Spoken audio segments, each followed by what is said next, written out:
Good evening worldwide.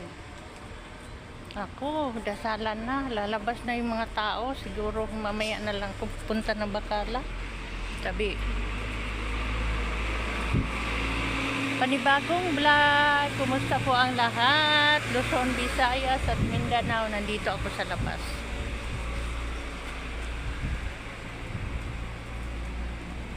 Ito yung kahoy na pwedeng kainin yung bunga.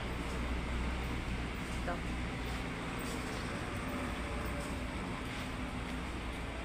Ayun guys. So galing ako doon sa may basurahan. Kasi di ba kahapon Huwebes. So magtapon ako ng basura ganitong oras na. Kaya yun guys.